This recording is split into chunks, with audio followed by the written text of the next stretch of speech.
Hello, you absolute legends. I've said it before, and I'll say it again. Perfect Dark is broken. When it comes to first-person shooters on the N64, it's always Goldeneye 007 that is praised as the console's crown jewel. But as someone who has devoted thousands of hours into both games, I can definitively say that Perfect Dark is better in almost every way. And really, this should come as no surprise. It was released 3 years later, was developed by the same team, and uses a more advanced version of the same engine. Perfect Dark took everything that was great about the classic Bond entry and built upon it to produce a deeper, more complex, and in my opinion, more fun game to play. Don't get me wrong, I completely understand why Goldeneye is considered to be more iconic. When it was released, it was light years ahead of any other shooter ever seen on consoles. Thus, it made a much bigger splash. But a part of me is saddened that its spiritual successor was never able to inspire the same kind of excitement or popularity. Ultimately, this contrast trickles down into the speedrunning realm, with the amazing world record-setting Goldeneye taking their fair share of limelight. But Perfect Dark has amazing world records as well, and I would argue that the more complex level designs and gameplay mechanics lead to far more interesting strategies. Goldeneye is simple, but rock solid, with not a single instance of out of bounds being usefully implemented into a speedrun. Perfect Dark, on the other hand, couldn't be more different. Almost every level has been broken in some meaningful way that leads to gameplay that is almost unrecognizable from the game's original intent. As the years roll on and I ask myself, when will the madness end, the game-breaking strategies never cease to be discovered. Even in 2021, over 20 years since the game was released, a new crazy glitch was found that completely revolutionized the way a level was played. A level that was one of the few remaining bastions of what the average person would consider to be normal gameplay. In this video, we are going to take a look at this mind-blowing new strategy, and how it has changed forever the way speedrunners navigate the level in which it resides. I've seen a lot of crazy things figured out in this game, but this is definitely one of the most bizarre strategies yet. I really hope you enjoy.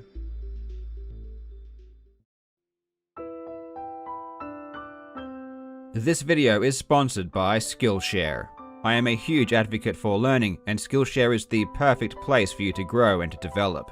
Skillshare offers thousands of inspiring classes for you to explore new skills or master your existing talents. It is never too late to unlock your full potential, and there is no better time to start than now. Whether you've been thinking about getting into design, web development, animation, or marketing, Skillshare has it all. These days, one of the toughest challenges preventing productivity is a limited attention span and too many distractions, so I strongly recommend you check out the course Managing Attention in the Digital Age by Kevin Siska. Now, Skillshare has allowed me to offer a free trial of Skillshare Premium to the first 1,000 legends who click the link in the description. So please make sure to take advantage of this opportunity and start exploring your creativity today. Infiltration is the 7th level in Perfect Dark, and out of every possible playable level, this is almost certainly my least favorite of all time to speedrun. On Perfect Agent, the most challenging difficulty, it is brutal and incredibly difficult to survive. One of the most historic world records of all time was a 1 minute and 52-second run by the first dominant champion, Paragon X9. One of the reasons this time was so monumental was purely because of just how difficult a level is to play when using the quickest strategies. In the medium difficulty Special Agent, the level was horrendous for a different reason, and in order to understand why, we need to take a look at how the level is designed. Most of the action takes place in the initial outdoors area. It's here that, depending on the difficulty, you need to complete objectives like attaching a comms device to a satellite dish or destroying robot interceptors. In the outdoors section, there is one universal objective that needs to be completed for every difficulty, which is attaching explosives to and destroying a radar console. Once this is done, our objective is now to penetrate the deeper areas of the base. This is done through a large elevator that can only be activated after collecting a keycard from a programmer somewhere close by. And it's this programmer that causes such a headache for many players, myself included. When the level begins, he is programming one of the interceptors, and after a period of time, he will complete this action and head to the radar console. The interceptor he originates next to is quite out of the way, so in order to be as efficient as possible, we want to time things so our paths cross right next to the elevator. This way we can take him out, pick up his keycard, and activate the elevator immediately. The problem with this is that in order to time things up correctly, we have to wait an entire minute in the opening cinema. While the cinema is playing, the programmer is already working away at the interceptor, but the in-game timer itself doesn't actually begin until you start playing the level. Waiting a minute before each attempt is such a drag. Not only is it boring and ruins the flow, but it also raises the anxiety levels of the player, as any single mistake means that you'll have to sit through the entire opening cinema again. It's for this reason that I very rarely played this level, and it's one of the few that I've never personally attained the world record for. But of course, this is Perfect Dark we are talking about, and whenever you have levels with vertical components to their design, there is always a fantastic chance of finding a glitch to exploit it. Not only does the large elevator take us down, but there is also another lift we need to catch after that, which takes us down even further. This is where we finally reach the end of the stage. If it were possible to get out of bounds somehow, we could skip both elevators, not have to wait for the programmer to get the keycard, and ultimately save heaps of time. Not only in the game itself, but also just in general. With such an alluring possibility, Infiltration was always an obvious choice for a large amount of exploration of any out-of-bounds clips that could be performed. People searched and searched for years, and nothing could be found. Other levels were being broken left, right, and center, but Infiltration held strong, much to my dismay. But then, by the grace of God, something beautiful happened. On the 1st of February 2021, the speedrunner Eliminator Jr. uploaded a video titled Infiltration Special Agent 127, beating the existing world record by a second. And best of all, he didn't watch any cinema. Something amazing had been found. The catalyst for this new breakthrough was actually the reimagining of an out-of-bounds strategy used on a different level, Crash Site, back in 2016. The legendary strategic genius Brian Bosshart found that you could clip out of the level while riding a hoverbike by taking advantage of a really low frame rate. Anyone who has played Perfect Dark before knows that one of its flaws is the inconsistent frame rate, and when there are a lot of things going on at once, it can get really, really bad. This slowdown can be magnified even further by switching weapons, which creates huge lag spikes, and it's a technique used in both Perfect Dark and Goldeneye to warp through tiny gaps. And of course, you can turn on high res as well, a feature that slightly improves the graphical quality, and is a feature that simply no one used because it slowed down the game too much. The basic idea required 3 key ingredients: the hoverbike, a really low frame rate, and a ramp or sloped surface. Glitching through the slope was what enabled players to leave the geometry of the level.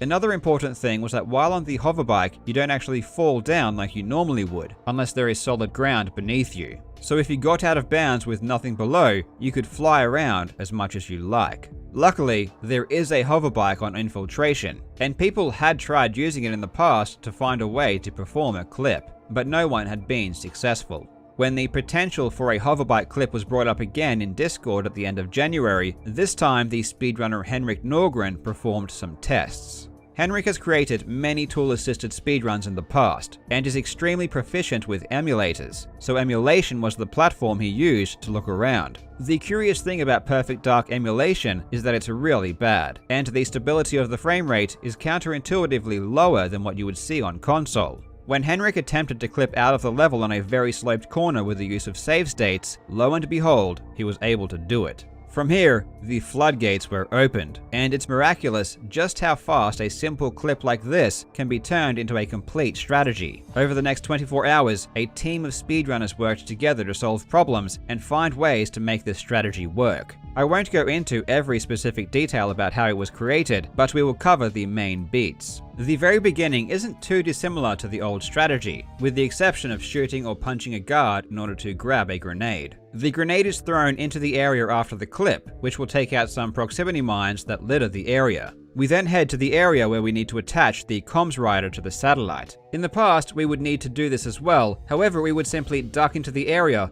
throw the comms rider, and then leave. But now we also need to get on the hoverbike that is located nearby. Once we are on the hoverbike and have attached the comms rider, it's time to head back. In the tunnel, we begin switching weapons quickly, which drops the frame rate dramatically. Normally at this point in the run, guards will spawn up ahead and run out at the exit of the tunnel, which also slows things down immensely. With the two combined factors, the FPS is atrocious. Immediately after exiting the tunnel, a sharp right-hand turn is performed and we clip through a small slope and are now out of bounds. This is where things start to get really weird.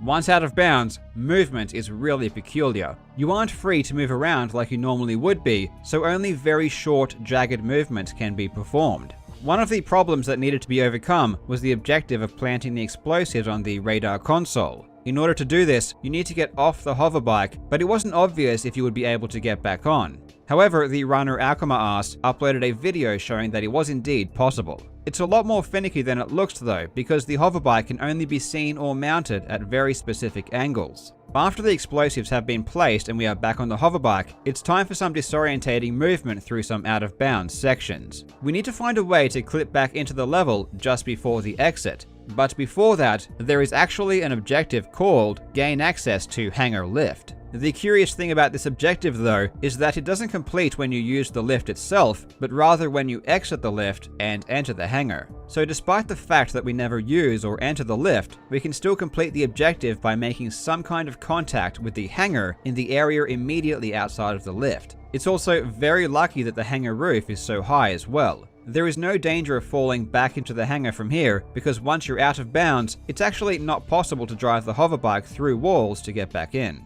There is only a very specific area that you can drive back into the standard geometry of the level, and it's a bit further up above some pipes that connects two areas. The pipes are useful because they don't have walls, but they do have solid ground, which means you can easily fly above them, and when you do, you automatically drop down to their level. Once on the pipes, we can simply drive back into the hangar from here. Now that we're back in, we can't just exit the level though, as the final door is locked. In order to have it opened, we need to be standing on a particular section of the catwalk, so this is done first before turning around and heading to the finish. This new strategy has absolutely destroyed the world records for this level. On Agent, the world record has gone from 110 to 104. People weren't even sure if this new strategy could be used on Agent because the old strategy didn't even go near the hoverbike, but evidently it was. Special Agent went from 128 to 108, and Perfect Agent went from 137 to 119. I've had a play around with this new glitch, and it's definitely not something that I would want to spend a long time grinding. It's very tricky to manage, and movement when out of bounds is incredibly frustrating. But it's still awesome to see the level get broken in such a way. Perfect Dark has gotten to the point where people are now starting to raise questions about the possibility of creating a new competition that excludes out-of-bounds exploits. This kind of thing has been done before with a game like Mario Kart 64, where there are two different ranks for shortcuts and non-shortcuts. I think this would be a fantastic idea if it could be executed in a good way. This new glitch is not only good for speedruns, but it also allows us to have a bit of fun as well. Infiltration is the first level of 3 set inside Area 51, and the entirety of the base is always fully loaded, so we can actually use this out-of-bounds trick to explore the rest of Area 51. It is a bit weird though because some of the things that should be there aren't, like elevators and guards. However, in this section, which is the beginning of the next level, Rescue, we find two characters. One is John, Joanna's spy partner, and a random guard. These two NPCs are stored here because they are used in the final cutscene. They don't react to us in any way, even if we shoot them, but what's interesting is that you can shoot the weapon out of their hands. I thought this might provide an opportunity to have some fun with the ending cutscene, so I spent some time figuring out a way to shoot away the guns and then make it back to finish the level. It wasn't as easy as you'd think though, because I couldn't find a way to fully enter this area and then get back on the hoverbike, so I had to find places where I could shoot them from out of bounds. I did eventually make it work though, and this is the result. Agent Dark, over here. There you are. I was beginning to wonder if what? If you've been discovered yet, and frankly, if this is how you work. I'm amazed that you lasted longer than 5 minutes. I was tidying up one of your loose ends. My loose ends? I'm sorry, I didn't realize you wanted him to shoot you. Agent Dark, over here. There you are. I was beginning to wonder if what? If you've been discovered yet, and frankly, if this is how you work, I'm amazed that you lasted longer than 5 minutes. I was tidying up one of your loose ends. My loose ends. I'm sorry, I didn't realize you wanted him to shoot you. Man, if I knew about glitches like this 20 years ago, my 14-year-old self would have loved spending hours and hours playing around with stuff like this. Now, congratulations to the Perfect Dark speedrunners on all of the New World records, and I guess the question I'm left asking is, which level will be next? Thank you so much for watching, you legends. I hope you are having a fantastic day, and I will see you in the next video.